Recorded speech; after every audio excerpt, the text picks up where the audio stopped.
రేవంత్ రెడ్డి గారికి నేను ఒక ఆఫర్ ఇస్తా ఉన్నా.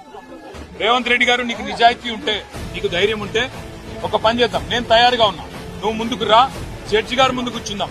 ఏసీబీ జడ్జి అయినా, హైకోర్టు న్యాయమూర్తి గారైనా, లేదా మీకు ఇష్టమైన న్యాయమూర్తి ఎవరి ముందైనా కూర్చుందాం. మీ మీద ఏసీబీ కేసు ఉంది, నా మీద ఏసీబీ కేసు ఉంది. నీ మీద ఈడీ ఛార్జ్ షీట్ చేసింది, నా మీద ఈడీ విచారణ జరుగుతున్నది. మీరు మొత్తం ఈ టీవీలు అన్ని ఉన్నాయి కదా, మొత్తం మీడియా ఉంది కదా, లైవ్ టీవీ పెట్టండి. నేను రేవంత్ రెడ్డి గారు ఇద్దరం కూర్చుంటాం న్యాయమూర్తి ముంగట. మీరు ఏ ప్రశ్నను అడగండి కేసుకు సంబంధించి, ఆయన కేసు నా కేసు. ఇద్దరికి లై డిటెక్టర్ పరీక్ష పెట్టండి, ఇద్దరికి కూడా లై డిటెక్టర్ పరీక్ష పెట్టండి.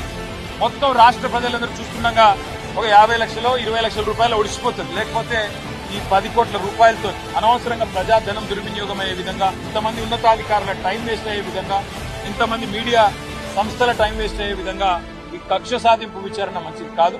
నేను రెడీగా ఉన్న రేవంత్ రెడ్డి, నీకు ధైర్యం ఉంటే ముందుకు రా. నీ జూబ్లీహిల్స్ ప్యాలెస్ లో అయినా సరే, లేదా న్యాయమూర్తి ఇంట్లో అయినా సరే, ఏసీబీ న్యాయమూర్తి ఇంట్లో అయినా సరే, కోర్టులో అయినా సరే, లేదా ఈడీ ఆఫీస్ లో అయినా సరే, ఎక్కడైనా నేను లై డిటెక్టర్ పరీక్షకు సిద్ధం. నువ్వు కూడా రా, ఇద్దరం కూర్చుందాం. దొంగెవరో, ఎవరేందో, ఎవరి నిజాయితీ ఏందో రాష్ట్రం మొత్తం చూస్తుంది. నీకు ధైర్యం ఉంటే వెంటనే నిర్ణయం తీసుకో. డేట్ నువ్వే చెప్పు, టైం నువ్వే చెప్పు.